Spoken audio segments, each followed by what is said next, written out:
শেখ হাসিনা অথবা আওয়ামী সরকার যুগে যুগে উদ্দেশ্য প্রণোদিতভাবে ক্ষমতা হারানোর ভয় কিংবা তাদের ক্ষমতা টিকে রাখার জন্য বিভিন্ন সময় বিভিন্ন গণহত্যা কিংবা জেনোসাইড করেছিল। এখন মাননীয় স্পিকার আর একবার লক্ষ্য করুন, আজ থেকে এক যুগ আগে যখন 28 ফেব্রুয়ারি 2013 সালে আল্লামা দেলোয়ার হোসেন সাঈদীকে মিথ্যা মামলার রায়ে ফাঁসি দেওয়া হয়েছিল, সেই ফাঁসির বিচারে যখন আসলে জনগণ প্রতিবাদ করেছিল, সেই প্রতিবাদে শেখ হাসিনা তাদেরকে গণহত্যা করেছিল।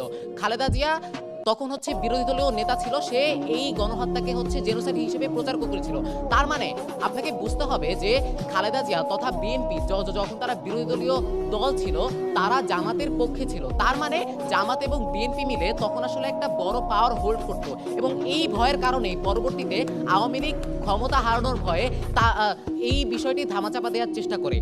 দ্বিতীয়ত, যুগে যুগে আওয়ামী সরকার অনেকবার চেষ্টা করে তাদেরকে যারা আসলে তাদের বিপক্ষে ভয়েস রেইজ করে বা তাদের বিপক্ষে কথা বলে, সেই মানুষগুলোকে মেরে ফেলার, সেই মানুষগুলোকে তারা গণহত্যার মাধ্যমে আটকে দিতে চায়।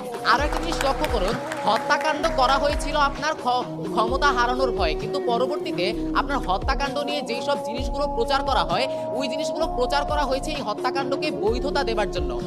আমরা যদি উদাহরণ হিসেবে লক্ষ্য করি, 2024 সালে যখন আবু সাইদকে হত্যা করা হয়েছিল, তখন আসলে সে ক্ষমতা হারানোর ভয়ে হত্যা করেছিল, কারণ এই কোটা আন্দোলনের মাধ্যমে পরবর্তীতে একটি জনমত তৈরি হয়ে তাকে আসলে ক্ষমতা থেকে সরিয়ে দিয়েছিল। কিন্তু শেখ হাসিনা পরবর্তীতে আসলে কি প্রচার করেছিল? শেখ হাসিনা পরবর্তীতে প্রচার করেছিল এটি জামাত ইসলামীর দ্বারা সংগঠিত একটি গণহত্যা। তার মানে আপনার যেই গণহত্যাগুলো আদিকাল থেকে হয়ে আসতেছে, ওই গণহত্যাগুলো আসলে ক্ষমতা হারানোর ভয়ে করা হয়েছিল, কিন্তু আপনার পরবর্তীতে যেই সব কথাবার্তা বলার চেষ্টা করে তারা বা জঙ্গির কথা বলে, সেগুলোকে বৈধতা দেবার জন্য করা হয়েছিল। এখন আপনার একটা জিনিস বোঝা খুব বেশি গুরুত্বপূর্ণ, কেন আসলে হেফাজতে ইসলাম ওই সময়টাতে রাজনৈতিক পটভূমিতে খুব বেশি গুরুত্বপূর্ণ একটি জায়গা দখল করেছিল। আপনাকে একটা জিনিস বুঝতে হবে যে যখন হেফাজতে ইসলামী আসলে আন্দোলনরত ছিল, তখন তারা ঢাকার 6টি প্রবেশ মুখ দখল করেছিল। তাদের পক্ষে ছিল জামাত, বিএনপি কিংবা আপনার বড় বড় রাজনৈতিক দলগুলো।